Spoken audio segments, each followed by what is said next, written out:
नमस्कार मित्रांनो, आमच्या चॅनलवर नवीन असाल तर चॅनलला नक्की सबस्क्राईब करा, म्हणजे तुम्हाला मालिकेचे नवनवीन एपिसोड सर्वात अगोदर पाहायला मिळतील. तर अप्पी आमची कलेक्टर या मालिकेमध्ये अर्जुनने आर्या आणि अमोलमधून अमोलला निवडलं असतं आणि अर्जुन अमोलसोबत अप्पीच्या घरी राहणार असतो. अमोल खूप खुश असतो, नाचतो. अर्जुन बोलतो, कदम, मी, वहिनी आणि दादा इथेच राहणार आता. मग अर्जुन स्वप्नीलला विचारतो, स्वप्नील दादा, तू इथे राहणार का? तर स्वप्नील बोलतो, मी विचार करून सांगेल. रुपाली बोलते, मी अपर्णासोबत एका छताखाली राहणार नाही आणि राहू शकणार नाही आणि राहणार पण नाही. असं बोलून ती शांत बसते. तर स्वप्नील आणि रुपाली निघून जातात. आर्या आणि आर्याची आई पण स्वप्नील आणि रुपालीच्या मागे निघून जातात. इकडे सर्व आपापल्या रूममध्ये निघून जातात. दिप्या बोलतो, आता दाजी इथे आले आहे म्हणजे आता सगळं ठीक होईल.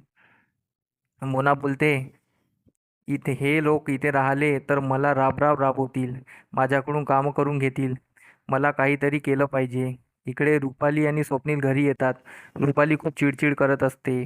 स्वप्नील तिला समजावतो आणि स्वप्नील रुपालीला दम देतो आणि बोलतो, आता पुढे असं काही करू नको. असं बोलतो, आता मी 20 दिवसासाठी नाशिकला जात आहे.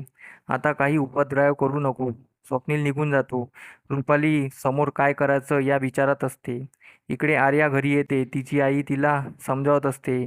अर्जुन, मला पहिलेपासून माहीत होतं तो असा माणूस आहे, तो योग्य व्यक्ती नाही आहे तुझ्यासाठी. मला पहिलेपासून माहीत होतं. तर आर्या तिच्या आईवर चिडते. तिची आई तिला खूप समजावते. आर्या बोलते, मी अर्जुनला भेटली तेव्हापासून मी त्याच्यावर प्रेम करत आहे. मी त्याला विसरू शकत नाही. मला तो हवा आहे. त्याने अप्पीला नाही, अमोलला निवडलं आहे. मी अर्जुनशीच लग्न करणार. असं आर्या आर्याच्या आईला बोलते.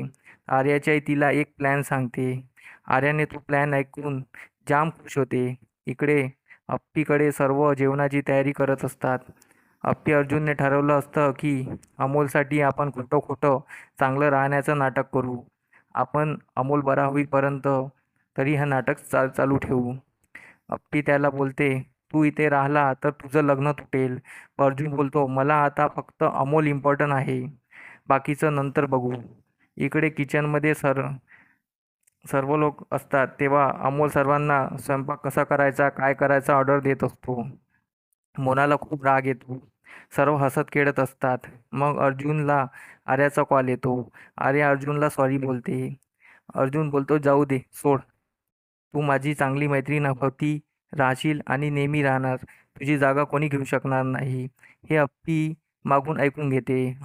अप्पीला त्याचा गैरसमज होतो की आर्या याच्यासाठी एवढी इम्पॉर्टंट आहे. अप्पी अर्जुनकडे बघतच राहते आणि इथे आजचा भाग संपतो. धन्यवाद.